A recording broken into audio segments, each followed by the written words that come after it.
Well, hello everybody, this is Tim Green with Rattle Magazine. Welcome to your critique of the week. It's Friday, January 24th. Thanks so much for joining me. Let's see. Well, a little late, and to be honest, I was sitting here trying to finger comb this little spot in my hair. I should have had a hat, is the thing. And so I was sitting here not looking at the clock, trying to get my, I should have worn a hat. But anyway, it is another critique of the week. Glad he could be here. Let's see, who do we have on hand? Jamie Thomas is here. Shape of Soup. Dr. Q's here.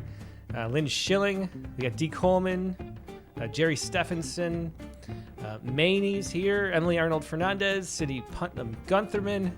Malik is here all the way from Australia. Sharon Ferrante from Florida, where it snows now, apparently. It snowed here a little bit in north of Houston, too. Let's see. Steve Horrell is here. Tom Barlow. Tara Meslick-McMahon. Ali Rowland. Clayton Clark. I saw Clayton Clark. We're not going to do Clayton Clark. We'll do your submission next week, Clayton, I think. I saw that as I was looking at the queue just now. Let's see. Winston Munn's here. We are looking at Winston Munn's poem he sent in. Shape of Soup, I already said. Jamie Thomas, I might have said.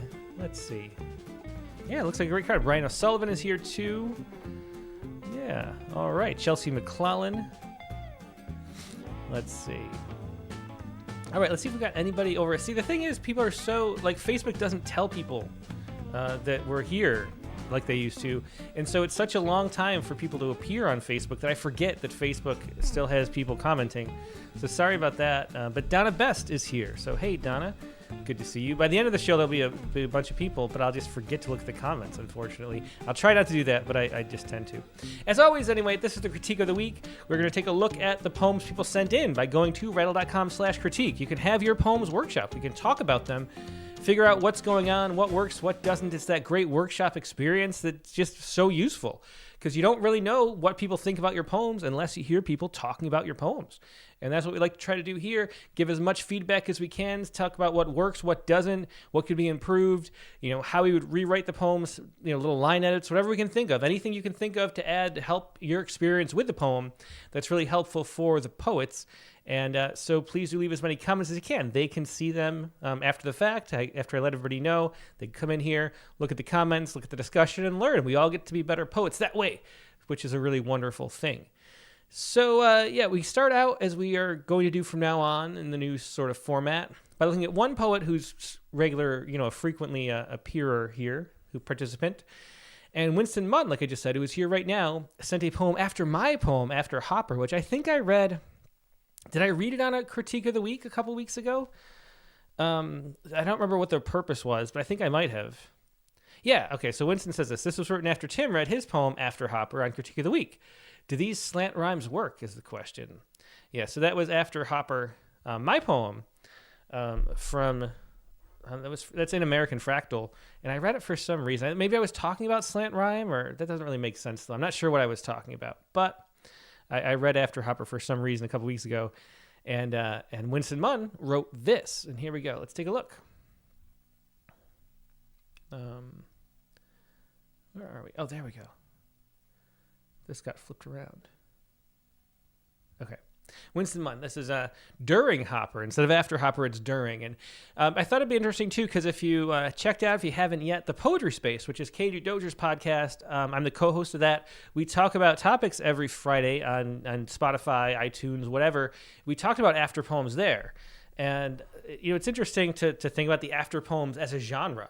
And how much, you're borrowing, how much you're adding to the discussion, how much you're stealing, whether or not a poem really needs to be after something else, to be inspired by it, since it's all a big dialogue. We talk about all that in part one of that show today. It's just a lot of fun.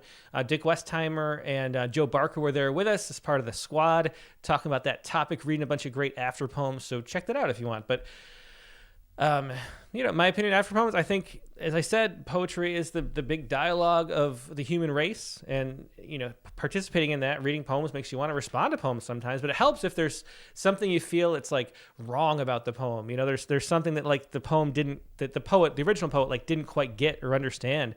Some kind of way you can add to what they were talking about is when I think of an after poem. Trying to write after poems if you just agree and you're sort of repeating the same thing, in a different, slightly different words, because that doesn't really add anything to it. I think that's the main thing when you're writing after another poem or painting, as these ekphrastic poems do. So this is during Hopper, and this is written after my poem, and then which was after Nighthawks, the Edward Hopper painting. So let's take a look, and we'll talk about the slant rhymes too, which Winston Munn mentioned. Okay, during Hopper. I took a chance, dove into a hopper, hoping to be plucked out by the shovel for a quarter. Luck didn't follow. I'm still there in that corner. I'm planted with a booth beside the window. I'm invisible to the empty street. No late-night traffic to winnow, sifting the weed of human kindness in the middle of the night. Maybe if I allow myself to become known, visible, I may unearth a ruby or some other precious stone. Who wants to take me home, stripped naked, and have sex on the sofa bed? Like a bloated old goat tosses a bone to a hungry dog, the same discarded passion. A ward of the state, best regards to the rest left sitting at the counter in that lonely, empty theater. Maybe soon they want to become visible too. So that's interesting. So I think, to me, during Hopper is a slightly different spin on the concept of after Hopper. And if you look back at that poem, I was thinking about why there's so many poems written after Hopper paintings. And to me, I think the conclusion that I came up with in the process of writing the poem was that it's because Hopper was always painting these scenes that were sort of pregnant with narrative, like something was about to happen, something was about to come after the painting, and that sort of makes you lean forward and want to know what's going on in the painting and sort of imagine what's going to happen next. I think that happens so very often. It sort of implies a story because it has this arc that's like just taking off in this moment of the painting. And then that makes people want to write poems and stuff after it. And that was sort of the conclusion I drew in After Hopper. And this is during Hopper, and it takes a more personal view of the characters themselves, I would say. So it is a different take on the Hopper. And I noticed, so for my poem, it was iambic pentameter, and it was slant rhymes at the end of each line. So very formal poems. This has slant rhymes, you'll notice, hopper, quarter, which are nice slant rhymes there, buried within. So it's internal slant rhyme, which it's interesting because it's something I too use myself in free verse poems all the time. I'm like constantly slant rhyming internally where you don't really notice, but it's sort of like the sounds of the poems generate future sort of movements of your mouth as you go. And it's so where they don't have to appear regularly. And I don't think there's like a buried meter. Sometimes there's a really interesting word called kurginated, which is hardly ever used in poetry. But that's when you take a meter and hide it by making the line breaks not align with a meter. It's called kurginated. And I don't think this is a kurginated from any kind of meter. I think this is just a free verse poem with the slant rhymes hidden sort of throughout internally. And let's take a closer look. During Hopper. We'll read it. We go line by line a little slow. I took a chance, dove into Hopper, hoping to be plucked out by the shovel for a quarter. And so that's where you have that Hopper quarter line. And I think that's a nice start to the poem. Luck didn't follow. I'm still there in that corner. So we had the Hopper quarter corner all coming up. I'm planted in a booth beside the window. I'm invisible to the empty street. No late night traffic to winnow, sifting the wheat of human kindness in the middle of the night. And so now, the speaker, we're doing a first person poem here, so it's a little different than my version of it. I haven't pulled up the comments yet. Yeah, Jamie Thomas says the rhymes hit my ear in a lovely way. Yeah, great detail. Yeah, Winston Munn says, to me the Hopper painting creates a mood. Yeah.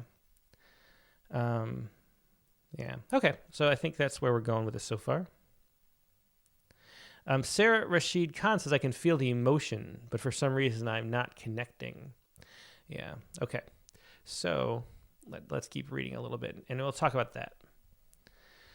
No late night traffic to winnow, sifting the weed of human kindness in the middle of the night. Maybe if I allow myself to become known, visible, I may unearth a ruby or some other precious stone who wants to take me home, stripped naked.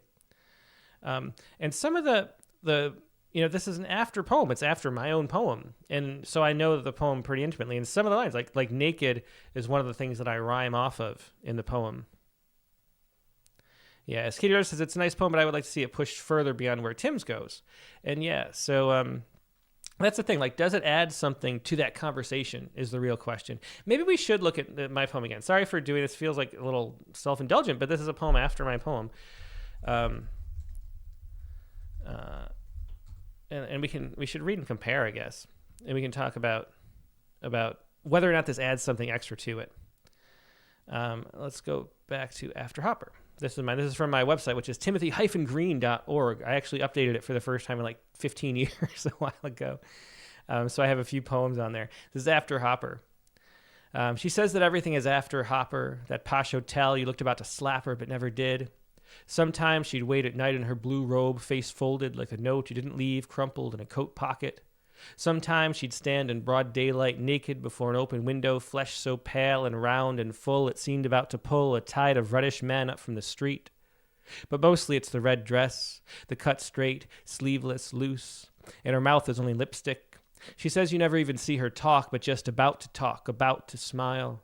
She says that every moment is a jail. This diner is her prison of endless light, the ceaseless hour always getting late, yet no one moves.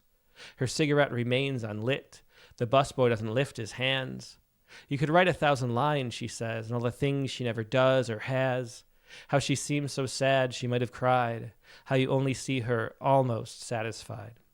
And as I pointed out before, almost is a typo in my own website. It's supposed to be italicized. But so you can see where that goes with that poem. Yeah, and Emily Arnold Fernandez says that Tim's poem has a jazz noir vibe to me. I'm not getting as much of a specific vibe from Winston's yet. Yeah, and I think to me, see how I focus on one character, first of all, and you kind of, even though she moves, actually, it's this character here. This is Nighthawks, the painting. She moves sort of through different paintings in this poem of mine, my version of it. But there's sort of a through thread of like the tangible to that one person being a character in the poem, even though she's like appearing in different paintings.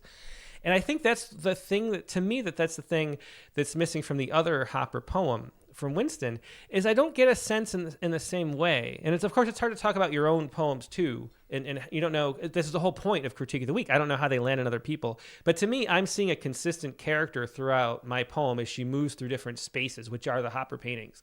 And here, I'm not like having that intimate connection with the person. And I'm not sure exactly why that is.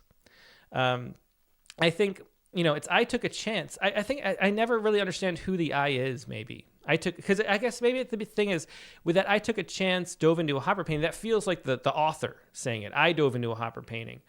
And then I'm still there in that corner. I don't know who, is it a character in the painting? And then we're moving through. There's a little bit of ambiguity through that, who the I is. And I think we don't have as much of a connection to the subject of the poem because there's not as much continuity in who the I is. So I think that's one factor in this. And then, so anyway, let's keep reading though. So I'm invisible to the empty street, the late night traffic to winnow, sifting the wheat of human kindness in the middle of the night. Maybe if I allow myself to become known, visible, I may unearth a ruby. So at this point, I think to me that's the main thing with the poem, is that I'm not sure who the I is. I'm not getting a sense of that. And because of that, I don't know how to like emotionally connect the speaker, which is always such an important thing with a poem. Like if you don't know who the I is, and it doesn't feel like a tangible realness to that, then you can't really connect on an emotional level. And I think that's what's going on here, and why, as someone else mentioned, it doesn't feel as much as connecting.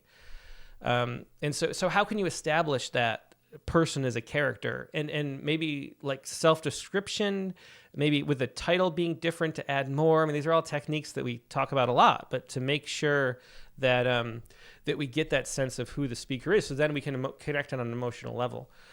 Let's see. If I allow myself to become known, visible, I may. So when I say, if I allow myself to become known, visible, I may unearth a ruby or some other precious stone. See, I love the sounds, but that. Why do I have to allow myself, as the speaker, why do I have to allow myself to become invisible or visible? I mean, like there's sort of a missing sense of the motivation there. Anyway, I may unearth a ruby or some other precious stone. Who wants to take me home, strip naked, and have sex on the sofa bed like a bloated old goat tosses a bone to a hungry dog? Someone mentioned that bloated old goat is a strange image, tossing a bone to a hungry dog. And it kind of is. It's a leap. Yeah. Let's see. The same discarded passion, award of the state, best regards to the rest left sitting at the counter in that lonely empty theater. So best regards to the rest left sitting at that counter in that lonely empty theater, which is again we look at the painting again. We're here. We also have that famous Hopper painting of the usher. Is it called the usher in a theater in the blue usher's uniform on the side of the show? All right, oops. There we go. Yeah. Same discarded passion, award of the state, best regards to the rest left sitting at the counter in that lonely empty theater. Maybe soon they'll want to become visible too. And because I don't have a sense of the I don't have a sense of the they either. So it's like the linchpin that sort of holds the entire like emotional container of the poem, is knowing who the people are and who the relationships are. Yeah. So... yeah, as Dry Montito says, Winston's poem seems to be imagining a relationship between the woman and Hopper and an I, but since the I isn't an identifiable character in the painting, the relationship remains vague. And yeah, that's a great summary of what I'm talking about. Yeah. Let's see. Yeah, Katie Dozer says, poems written after another should push beyond what the original poem does, relying on the same kind of entry and conceit doesn't contribute to the expansion of meaning of great poetry. And yeah, and I agree. That's what I was talking about before. If you're going to write a poem after somebody, and this is the conclusion of our episode of the Poetry Space, kind of, which I think we're breaking them into two parts now. So I don't know if we released the part where we talk about this or not yet. I can't remember which half of the show it was in. But we talked about, like, poems should come about. Like, you should write a poem after another poem if you feel like we talk about all the time on the Critique of the Week that the poem has to have a why, like a reason for coming into being. Like, there can be great descriptions, great metaphors, all the stuff that generally make a poem work. But if you get to the poem and there was no reason for it to exist, there was no no transformation that needed to occur, then the poem is just left you saying, okay, so what? And so we need to read a poem if you're going to write an after poem, and then have something feel like something's missing. And that something missing is what you dive toward. What did the author get wrong? What did they not think about? How is their perspective wrong? What did they miss? What did they overlook? Those are the kind of things that you want to think about if you're going to write a poem after another poem. And I think a lot of times we do read a poem, we enjoy it in a certain way, but it annoys us in a certain way. And that annoyance is the perfect little itch that we're scratching when we're trying to write a poem in the first place. And that's why after poems can really work well. For my Hopper poem, that thing that felt, even though after... and to tell the backstory a little bit more, I came across this book that's nothing but an anthology of poems written after Hopper paintings. And I read the whole book that night, or maybe that week. And it was like, I was wondering why there are so many. And none of them seemed to address the fact that Hopper, or the reason why Hopper paintings were so, drove so many people to write poems after them. And trying to solve that, trying to get to the heart of that problem is what compelled the poem forward.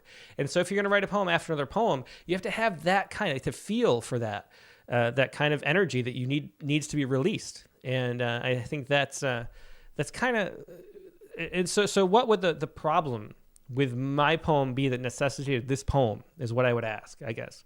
What was my poem missing that you need to expand on? And it's not like my poem should have included it. No, this was one sort of creative, mental, energetic trajectory into the space, and there could be others.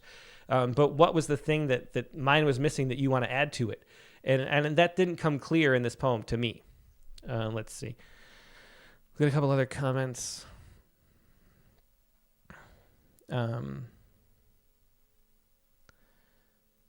Yeah.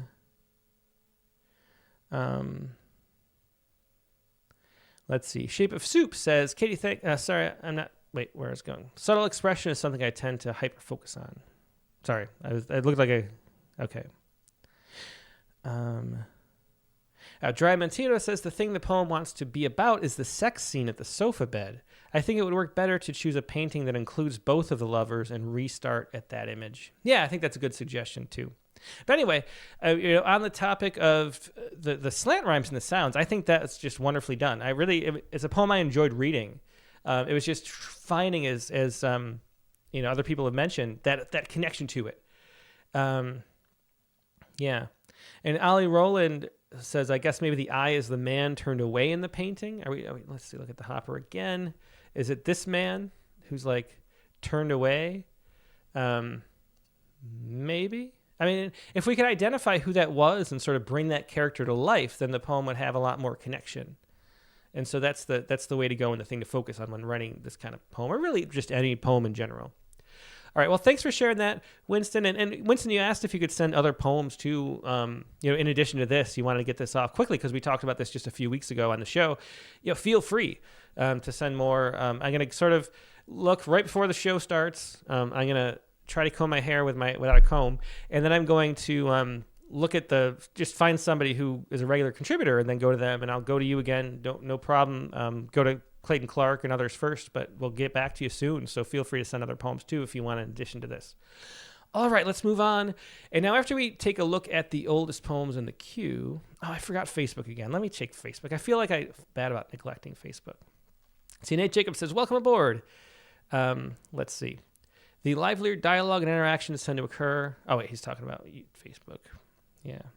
Okay. Well, I looked at Facebook anyway, and Nate Jacobs over there, along with Donna Best and Tim Bryan. So good to see you all too.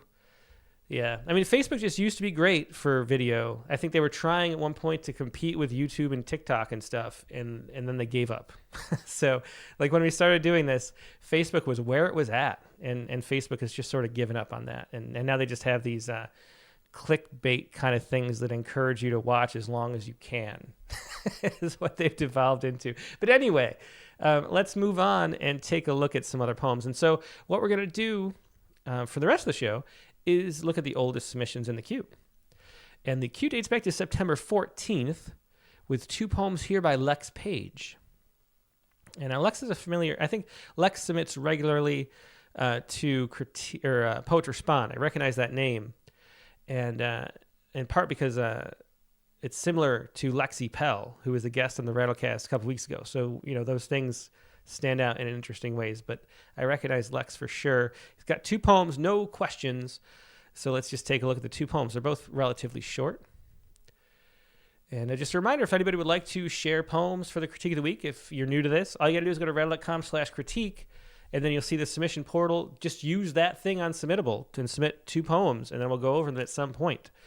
That's all you have to do. It's pretty easy. So let's take a look at this poem now. Rib. A wound cups the breast where a rib should be, dripping blood and pus into the ovarian vessels. You drain twice a day, bent over the sink as if in prayer, taking note of the way your swift healing body transmutes blood into water, milliliter by milliliter. At night, you sleep cradling the wound with your hand. Dreaming, you dip your fingers into its openness and find something crowning at the edges. Oh, wait, we read this yesterday. We read this last week, right? Yeah, we did. Sorry.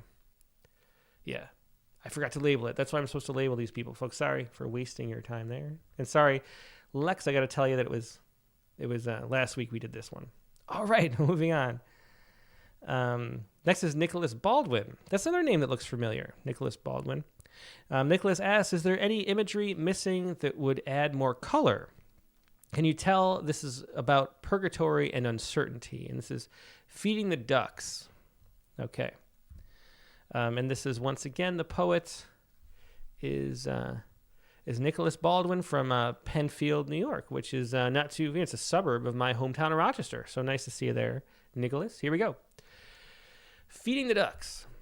Birds tend to be afraid of people, but not the ducks that call the pond near my house their home. They've been well fed, so many slices of bread, they are now addicts. Carbohydrate overload, they can all go on diets, at least cut back a little. They don't stray far from the pond, despite the proximity to the alligators they share the pond with here in the thick central Florida air. I watch the older men arrive every morning with cups of coffee, newspapers, and bags of sliced sandwich bread. I'm fearful of becoming one of those men myself, but here I am all anyways, watching them, watching ducks. The older I get, the less I tend to like people in general, and I am mentally isolating these long, arduous days. The ducks may feel a little like a crowd at feeding time, but they disperse when the bread runs out. I asked one of the older men one morning why the ducks in the newspapers. The coffee, I understood. I had one myself. He said, I read the obituaries and name the ducks after the deceased. That's Raymond. Stomach cancer got him. He tossed Raymond a slice and asked me, do you think when I die it would be possible for you to come and feed me? I'm Stanley, by the way. I nodded in the affirmative. Then Stanley suffered a major stroke just as more ducks were coming in for a water landing on this wonderful pond for lost souls. So that's a really interesting turn in this poem, a surprising place that it goes. Let's see. Yeah.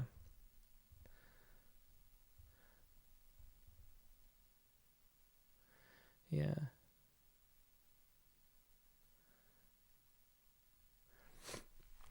Okay, so feeding the ducks. And remember, the question was how to be more colorful in this poem, too. Of course, we're going to talk about the whole of it. Feeding the ducks. Birds tend to be afraid of people, but not the ducks that call the pond near my house their home. And so right off, I think birds tend to be afraid of people, but not the ducks. I think that's a good opening. We jump in. Feeding the ducks is a title that situates us pretty well. I'm looking for a sort of a metaphor or something more interesting in it, but not seeing it. But it's an all right. It's a situational setting type poem or title. So I like the beginning. Birds tend to be afraid of people, but not the ducks that call. But then that call the pond near my house their home. Feel how that's not a natural way of saying that, and there are a lot more syllables than need to be said for that idea. If you just think, birds tend to be afraid of people, but not the ducks near my home. Like that's all you kind of have to say, or in the pond next door, or something like that. Or a pond down the street, or something. There's a way that, as Emily Arnold Fernandez says, exactly.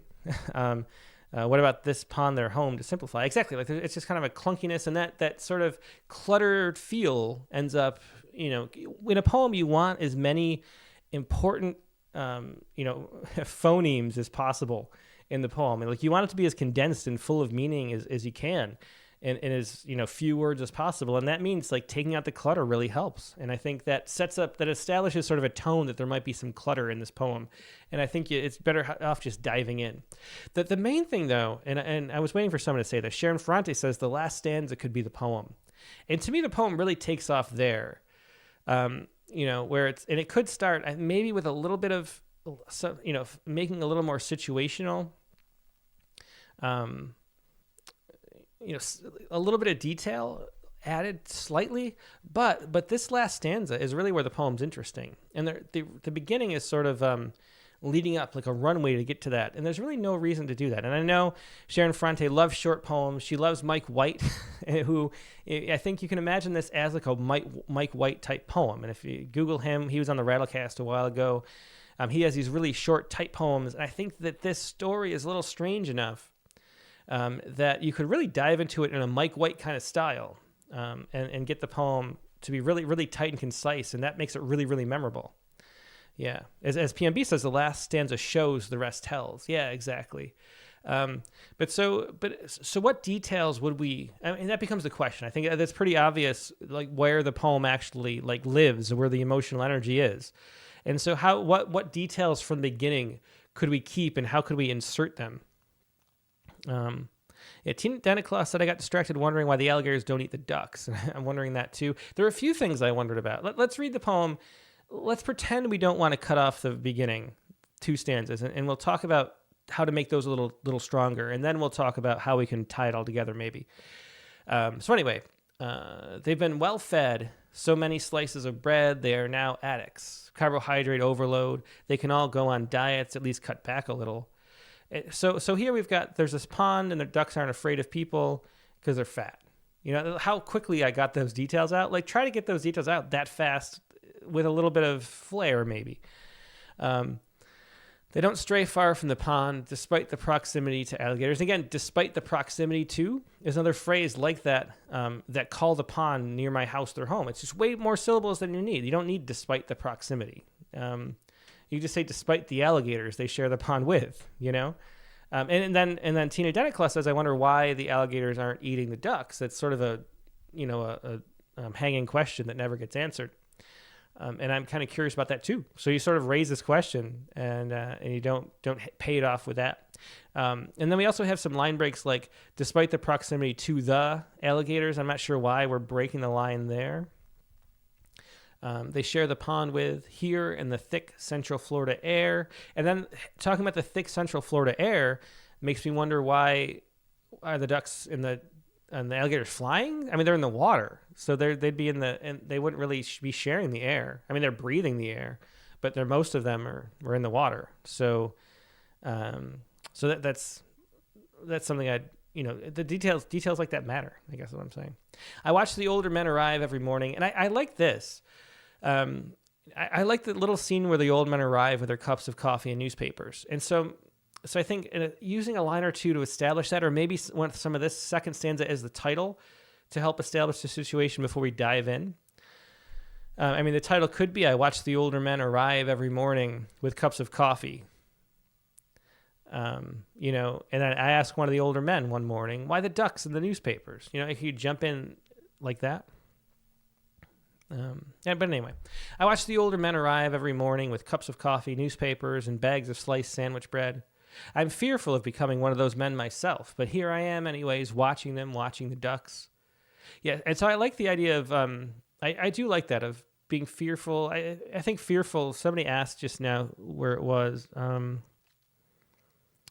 Yeah, I can't, where was it? Somebody said, why be fearful of that? And I think it's just fearful of aging, and becoming one of the old men. You don't want to die eventually.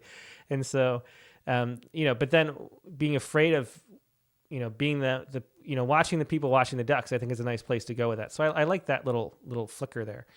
The older I get, the less I tend to like people in general, and I am mentally isolating these long, arduous days. And again, that the clunky sort of clutter is, I am mentally isolating these long, arduous days. It just, these days is much better than these long, arduous days. So a lot of clutter that can be cut out, even if we were keeping the poem. But I think getting it really tight and concise into that last story is really the way to go. The ducks may feel a little like a crowd at feeding time, but they disperse when the bread runs out. Okay. And then to me, this is really where the poem gets in. It comes to life. I asked one of the older men one morning why the ducks and newspapers. The coffee, I understood. I had one myself. He said, I read the obituaries. And so to me, I would just, in one, maybe like 4 lines, establish the scene with the pond and the ducks, and then go right into the dialogue with him. And then, yeah. Yeah, Dry Mentio says, the information in the first 2 stanzas that I found useful is, 1, there's a duck pond near my home. 2, I like people less and less as I age.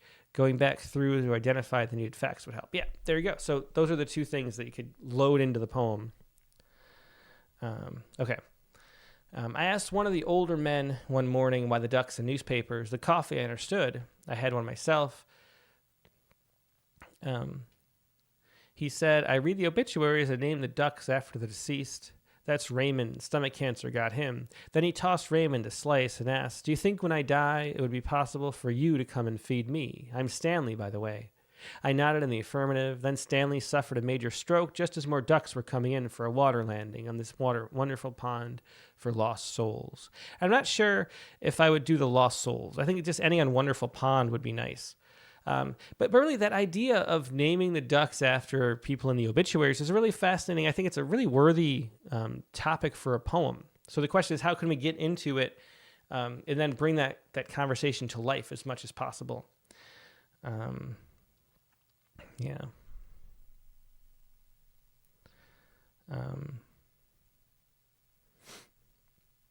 As Winston Munn says, that can be a tough lesson to learn, that even the most favored words have to be cut if they don't move the poem forward.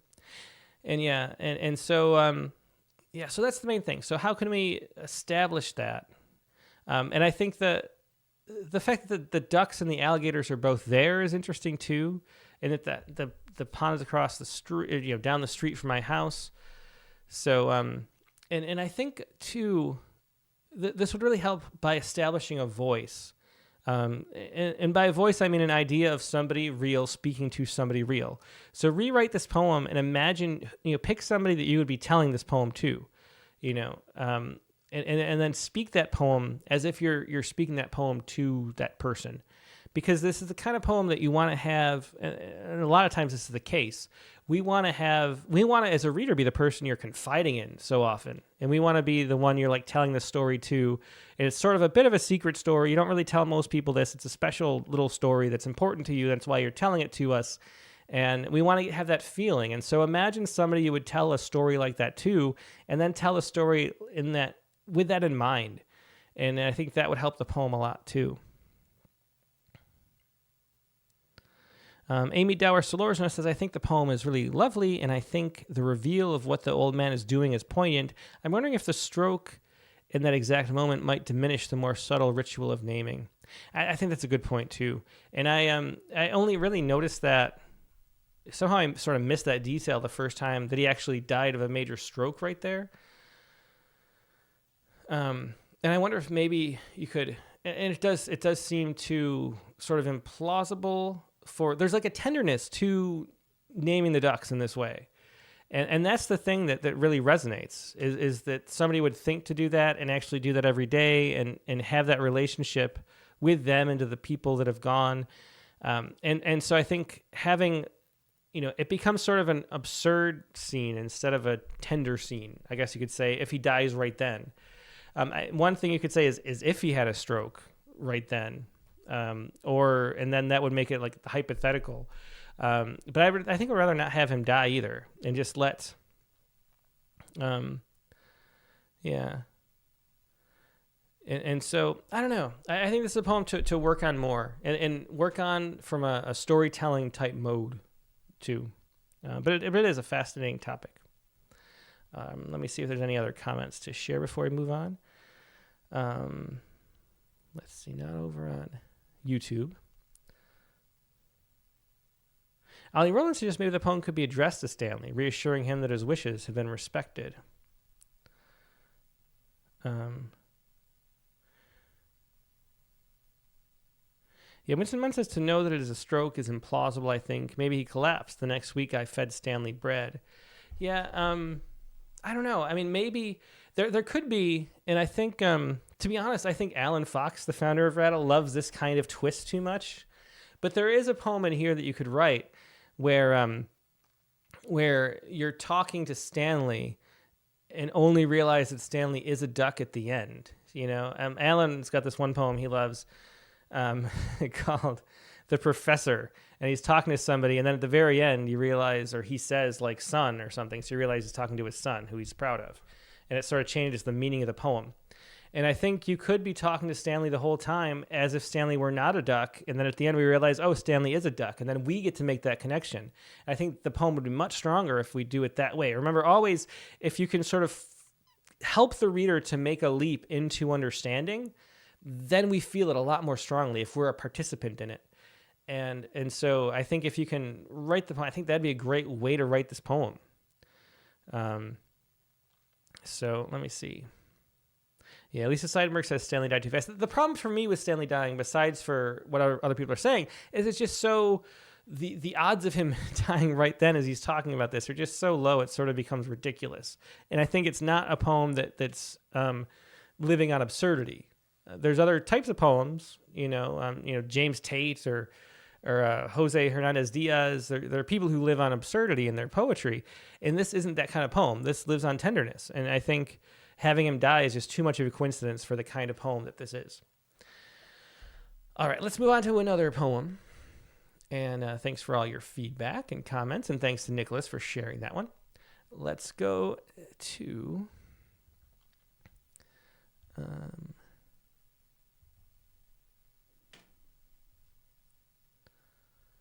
let's see. This is Ethan McKnight from San Diego. Ethan's got 2 poems here. He says, I'm a self-taught poet. That will become very obvious. I just want feedback on things I wouldn't notice, such as structure, use of certain words, language, tone, vibe, imagery. Also, the last poem, I felt your silence delves into very heavy topics, so I want to know if it's done tastefully and if I handle the subjects well. All right, so here we go. Let's take a look at this poem. The first one is Rewind. The next one is I Felt Your Silence. And they're both relatively short, so we'll take a look. Rewind. Rewind, review, record the past. It stains the tape. Mistakes lying under layers of audio, banished to the cassette cellar. Rewind, review, record the present. The sound continually haunts my ears. Lust for perfection is my guillotine. The price is worth it to make me eternal. Rewind, review, record the future. Unusable, almost see-through. Noise is ruined, like sanity. Rolling off the stocks into a basket. Rewind, review, record my brain. Torn hair and sleep deprivation sit at the feet of the recorder that shattered alongside my will against a wall. So for this poem, I like the repetition, that refrain there, half refrain of record, rewind, review, record, and then we alter the way it ends. I think that progresses the poem nicely. Tamarla says duplicating the word rewind seems like a missed opportunity to expand the poem. And yeah, calling the poem, I think Tom is talking about the title. Yeah, he is. He just said in the title, that is. And yeah, exactly. So the problem here is I don't really know what's going on. We have to remember in poems, even though we're just condensing these stories into just a few little words that are, it's not many. This might be like 100 words on this page. We still need a whole story somehow. And that's really one of the key tricks of poems. Like we only care about storytelling. This is an oral tradition of storytelling in a really concise, memorable way. And that's what poetry really is. And so we need to know like the actual situation, the actual context in order to feel something from it. And so, just having rewind is a missed opportunity to give us some context to know what we're going about, because I don't really know what's going on here. So yeah, Clayton Clark puts it more concisely than I did. Thanks, Clayton. She says, I like the repetition, but I feel left out. And exactly it. Like I like the sounds of it. I like kind of the way it's moving. I'm waiting to feel a connection to the poem, and then I just don't quite get there. And I think what's missing is just a lack of understanding of the context. So if we could have the title that showed us a little bit about what was going on, that would situate us, and then we'd feel a little bit more what's happening in the poem. But right now, we just feel like you're not telling us. And there's 2 kinds of ambiguity in poetry. There's ambiguity about what's actually happening, and then there's ambiguity about what to make of what's happening. And the ambiguity about what to make of it, as long as it's like compelling, that really works. We don't have to know exactly how to take the meaning and the why of it. As long as we feel that there's a meaning there, that can be ambiguous and a little amorphous. And that's that thing we like to churn on and sort of ponder as we're reading and rereading a poem, and that's great. But the ambiguity about the actual situation and what's going on in a way that you could just very easily reveal to us, that just feels like you're holding back and that you're trying to like trick us by not giving us the whole story, and we just want the whole story. So let us know the context is the first part of it. And letting us know some context would help. So let's read it a little more. Rewind, review, record the past. It stains the tape. I like stains the tape is really nice. And as somebody said, where is it? I don't know. Somebody said the poem's about being, there it is. Hemet Malik says frustrated with their perfectionism. And I think that's what I took away with like what the poem's about. But I still would like to know more about the context.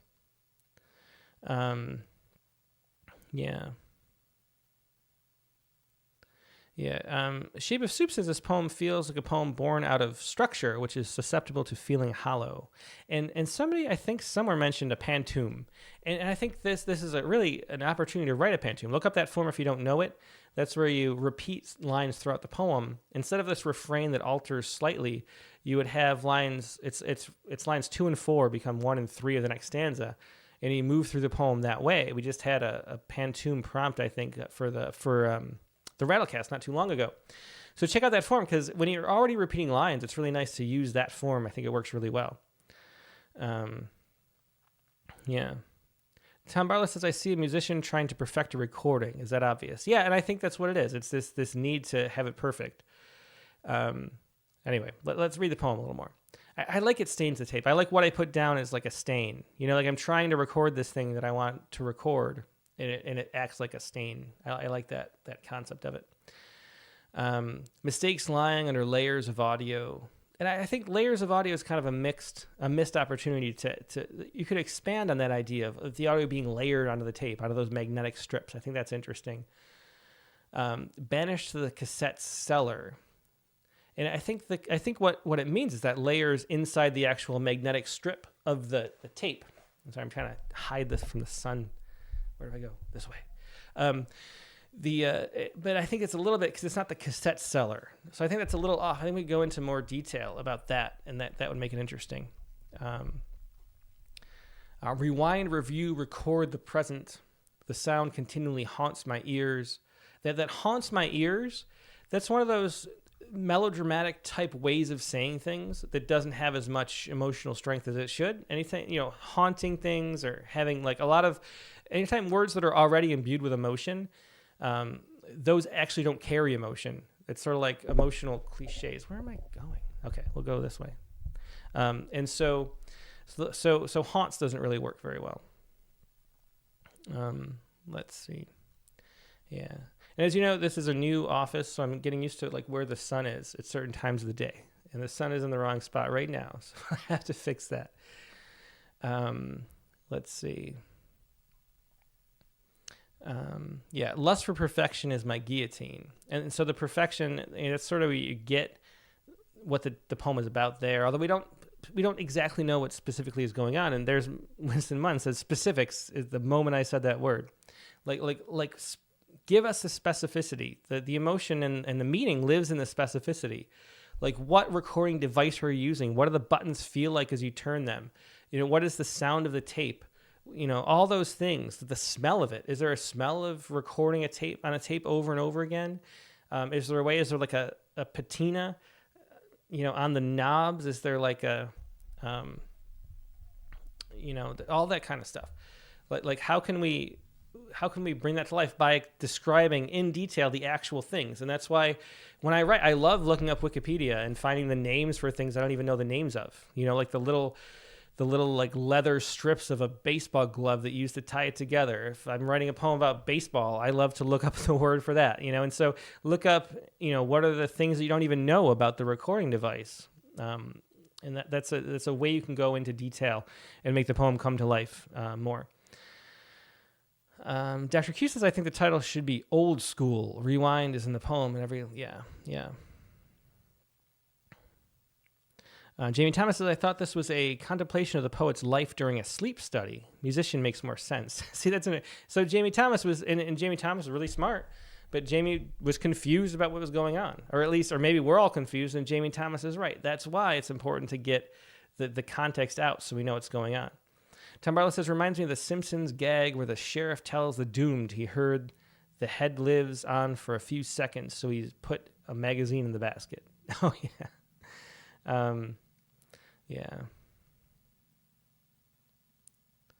Yeah. Anyway, so there's something interesting here.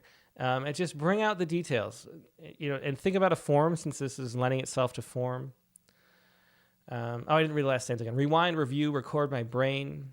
Torn hair and sleep deprivation sit at the feet of the recorder that shattered alongside my will against a wall.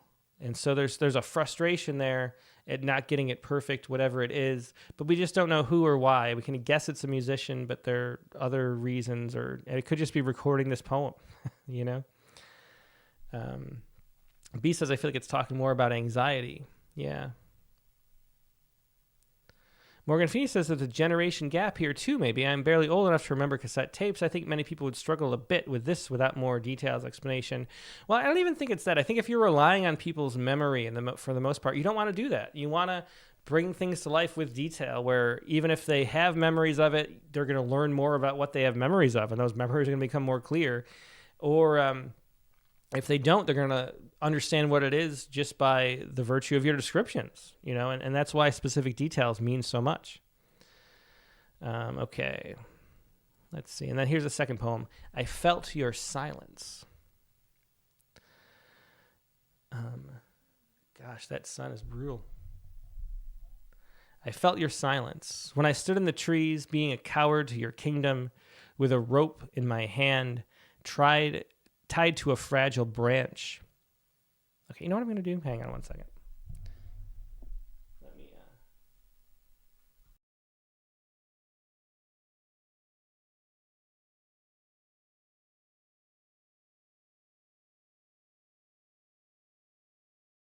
Yeah, I have two microphones, so I could just use the other microphone. I'm not in the sun.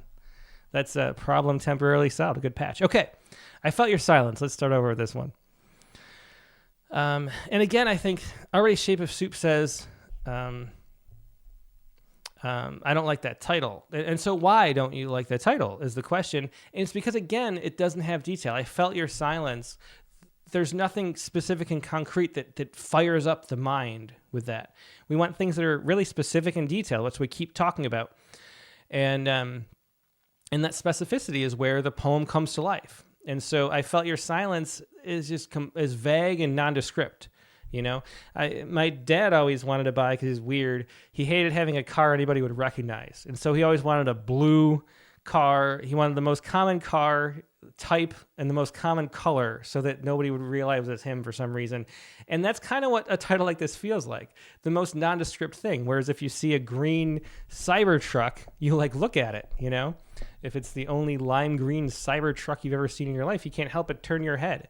And that specific detail of that strange color, strange object, you know, you want that in a poem so it attracts attention. It's kind of as simple as that. Yeah. So anyway, I felt your silence when I stood in the trees, being a coward to your kingdom, with a rope in my hand. I tied to a fragile branch, closing my eyes, trying to feel your presence, yet all I felt was my death. I begged you to make me climb down. We both knew I didn't want to jump, but you stayed silent in the wind, blowing through my hair, the leaves that gently fell onto the grass. I prayed to be like the ones who could live on the land and not be stuck in the air. My mind once told me to fall, but something in it shifted, as if I saw a spark in the darkness, leading me away from the sorrow. I felt your whispers in my ear, in the silence, to make a leap of faith that would catch me. Yeah. Yeah. When someone says if the poem is a little vague, I think it needs a concrete title. I think just, for the most part, concrete. You know, and whatever you can make concrete is what we want to do. Let's see. So, yeah. Yeah, Desi Cochran says, I'd love to know who the you is. And that's the thing. So the whole thing to say about this poem, and in the other poem too, is just details, context. Like, we need to know what's going on to care. Elizabeth Brown says, you know, Desi Cochran says, I'd love to know who the you is. And Elizabeth Brown says, God, I think. Yeah. So, so we don't know who this is or have enough details to make it a scene, you know? Anyway, I felt your silence. Let's look a little more closely. When I stood in the trees, being a coward to your kingdom, with a rope in my hand tied to a fragile branch. So I don't know who the I is or the you is. And God, because it's a kingdom, that's a guess. Closing my eyes, trying to feel your presence, yet all I felt was my death. And again, it could be God, it could be someone else, I don't know. It could be a parent. I mean, there are a lot of places I could go. Oh, the places you could go. Okay. I begged you to make me climb down. We both knew I didn't want to jump, but you stayed silent in the wind, blowing through my hair, the leaves that gently fell on the grass. Yeah, Morgan Phoenix says, I thought the you was the narrator's lover. And so, see, we just don't know. I prayed to be like the ones who could live on the land and not be stuck in the air. So I think that's a metaphor, you know, my head in the cloud type metaphor. My mind once told me to fall, but something in it shifted as if I saw a spark in the darkness, leading me away from the sorrow. And it's the sorrow over what? What is the spark in the darkness? I mean, we just had this really distant and abstract. And because it's distant and abstract, even though it might mean something, it obviously does mean something to the poet, we don't really know. Winston Munn says this is obviously about suicide. Pronouncing the U as God would clarify the issues. I don't know. See, it's not obviously suicide. That's one interpretation that works, but there's just so many. It's like this, a Schrodinger's cat times many poems where it's not collapsed. It's still a wave. And we need poems that are particles, so that we can feel them, I felt your whispers in my ear in the silence to make a leap of faith that would catch me. Dick Westheimer says, I think some early poets think that poems are characterized by being semi-inscrutable. And I think that's the case. Like, I think there is a sense that the poem should be like a little puzzle, and the pleasure is in like figuring out what you're actually talking about. And that's just not the way it is. We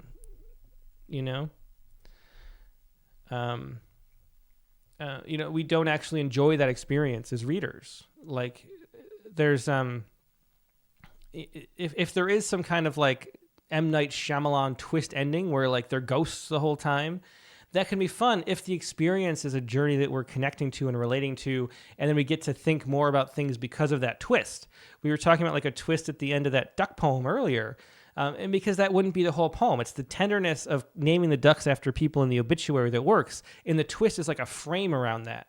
But you can't have a poem that's just, I'm going to set you up to think one thing, and then you're going to realize what it is, or that it's not what you thought, or that's not actually a punchline on an emotional level.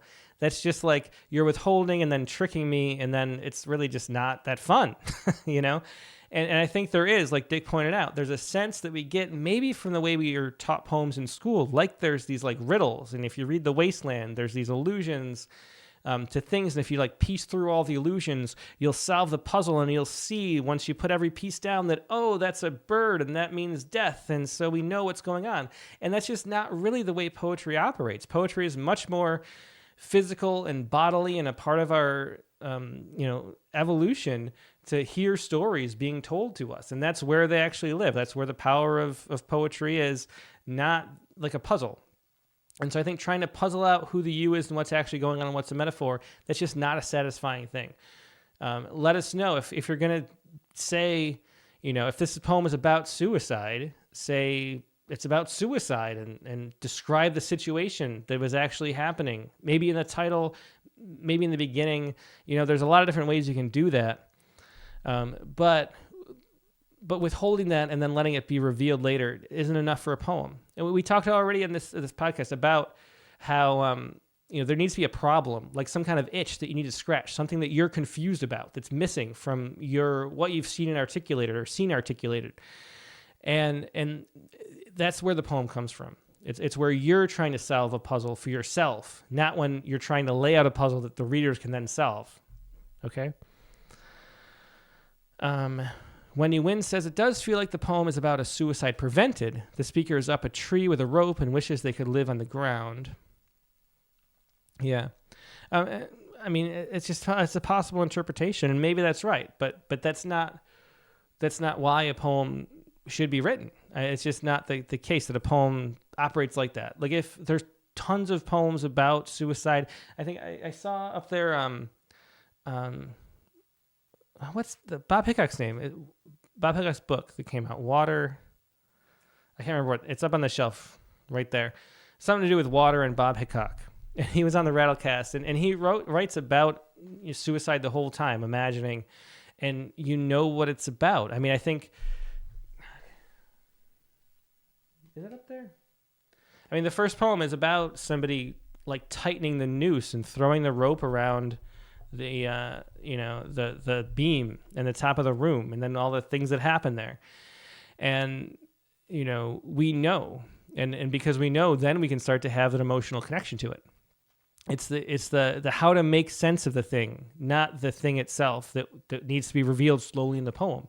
What it means, not what it is. So it always just comes back to that, and that's what we're looking for, and what's missing here, because it's setting this up and then asking us to figure out what's actually happening. Yeah, Water Look Away. Thanks, Clayton. That was the name of the book. I keep saying we were reading Water, Water by Billy Collins, me and Katie, and yesterday, and so that's what I kept thinking of. Anyway, okay, so that's those two ones. We'll do one more poet before we go. And once again, that was Ethan McKnight. Thanks for sharing those. Ethan, really hope this is helpful. The point is always to be as helpful as possible, and so I hope this was. We all do. Okay, let's look at the next poet. And we have Jared McCormick from Mount Pleasant, Michigan. And Jared's got, it looks like one poem, a little long, no, maybe two poems. I think two poems. Maybe not, maybe one. We'll find out in a minute. The way it's formatted, it's kind of hard to tell. Which, I should say too, this is the way reading submissions works. When you're an editor of a literary magazine, these poems come up and you're like, is that the poem? Does it end here? Well, we'll find out. We'll see. I think this is just one poem. But I don't pre-read any of these. This is just the experience of flipping through. It's supposed to be in part what it's like to read submissions. So you get a sense of that too, as you're watching the critique of the week. Clear waters. 5 feet deep at the pool entrance, I have always been curious of the bottom ever since I was adolescent. Finally entering without floats around my arms, invading this familiar world without structure that I had been comfortable with, smiles welcome me as I go, frequent glances as to be expected after all. First time on my own, 10 feet, no longer am I able to touch the bottom that seemed oddly familiar. Farther along the pool, I struggle, but I am cautious not to draw attention. They are enjoying themselves and have trusted me to be a strong swimmer. After all, I have been attending classes, so I should be prepared. 15 feet farther, I drift away. Farther down it goes, harder to stay afloat, the depths looking more comforting. Pressure to prove that I can, but I can't. Fatigue sets in. I feel drained. I feel expelled. I feel lost. I feel shame. I want to yell. I still hide. 20 deep, longing, exhausted, drowning, scared, yet relieved. And as Dick Westerner says, another puzzle poem. Exactly. So I think all the same things apply. Clear waters, 5 feet deep at the pool entrance. I have always been curious of the bottom ever since I was adolescent. And so I think this is somebody, maybe a kid who is jumping in even though they don't know how to swim. But I just don't know what's actually happening. And because I don't know what's actually happening, I don't care. Tamberlis is written from the grave. But and maybe that's it. You know, maybe it's I guess a child jumping in. Yeah, and then B says, why relieved? I don't know. And so again, so just go back, rewind the tape if you didn't watch the previous section, Jared, and listen to all the stuff we just said about the last poem. About being, poems not being puzzles. We have to know who I am in this poem in order to care. And I don't know who I am. And so why would I care about I if I don't know who, or I don't know what's going on? Smiles welcome me as I go, and why the smiles? There are just so many questions that the issue is that the writer, that the speaker of the poem could answer these things, but chooses not to answer. I guess maybe that's a better way to think about that ambiguity. You want an ambiguity that the author can't answer, not an ambiguity that the author could answer. If it's an ambiguity that you could answer, if it's something that you're just withholding, that you could tell us but are choosing not to, we just don't like you. And that's the case. If it's something that you're struggling with trying to understand, we're on board with that. So withhold the things that you don't understand yourself. And that's the thing that you cannot put forward. But you have to put forward the facts as they are that you could tell us, or it's just frustrating. Wayne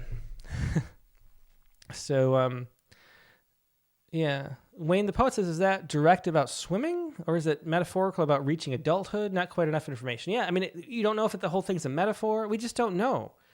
And so, so the poem just leaves us sort of confused, and we need more information. We need context. And you can do that by explaining what's going on in the title, by using just basic storytelling techniques to introduce the main character. Just have as a sense of who,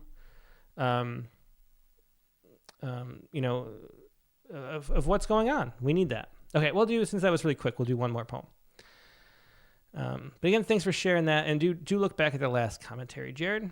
But it's a really common thing, and that's one of the reasons why I do Critique of the Week in the first place. I want people to know I can't, one by one, as the submissions go through, and we get 250 or so a day, you can't tell everybody this, but every week, maybe some people will hear, and it'll help their poems become things that are conveying their soul and spirit, which is what we want, Okay, let's take a look at another poem, and now I can maybe switch back to the other side of the light. Let's see.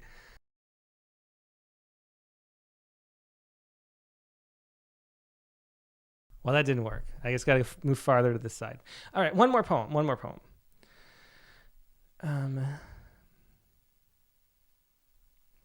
Last up, we will do Larry Cavaney.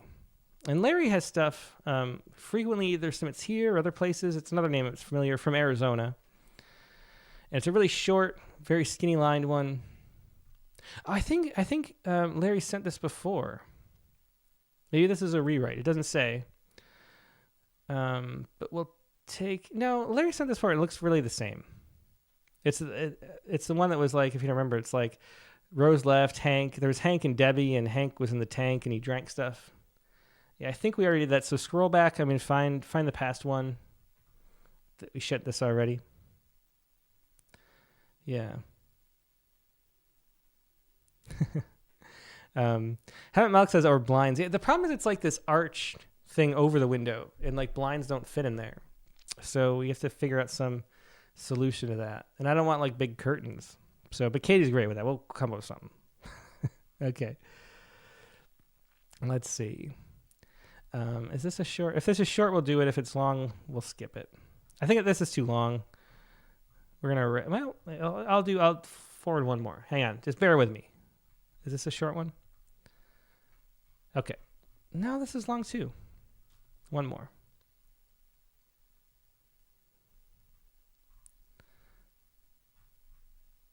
All right. Well, everybody's complying and doing long poems or 2 poems. I'm just going to wrap it up there. It is past the hour. Thanks everybody for being here on the Critique of the Week. Hope this was helpful to everybody. Yeah, it's always so fun to do. I really appreciate everybody being here. Now, let's see.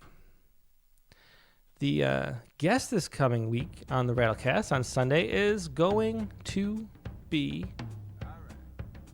Kim Addonizio. And of course, Kim is just one of the wonderful poet, one of my favorites. Her book, The Philosopher's Club, is one of my favorites. Tell Me is really wonderful too. Her string of sonnets there, and her sonnetizios, or whatever she calls them, is just wonderful too. She has a new book out, Exit Opera. She was the guest on Rattlecast number 86, but we're having her back to talk about this new book just out from Norton not too long ago. And so Kim Addonizio is a just great poet. Can be a lot of fun talking to her. I'm sure it's going to be as great an episode as it was with Denise Duhamel last week. A really good run of poets here.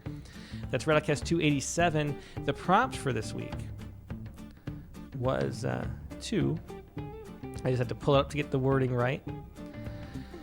It was write a poem with a title that begins with poem in which I, after Denise Duhamel. The next word in the title, find a random verb on randomwordgenerator.com. So if you're familiar with Denise, if you watched the Rattlecast last week or read her chapbook, it's all poems in which I something. Poems in which I became a stand-up comedian. These alternate lives, different ideas that Denise had. We're spinning off on that. That's Katie's prompt this week, is to write a poem in which I poem. But then, for the next word after I, take a random verb on randomwordgenerator.com. So you have no choice of that. You can extend it. You can say, if the word was ran, you can say poem in which I ran for office, or whatever you want to do. But make that verb after the I, a random verb, and see where that takes you. That's going to be your prompt for this week. It's an after poem. It's after Denise Duhamel. And do check out that episode of The Poetry Space. You can find that by typing in The Poetry Space on iTunes or Spotify or anywhere else you get your podcasts. It's audio only. Check that out for more on after poems. It's a lot of fun. Always fun, lively discussion with Katie and the gang. You'll find that there. But Kim Addonizio is the guest this week. Rattlecast 278, Sunday, January 26th, regular time, 8 p.m. Eastern, 5 p.m. Pacific. Hope to see you there. Hope you have a great week in the meantime, and we will talk to you later. Goodbye.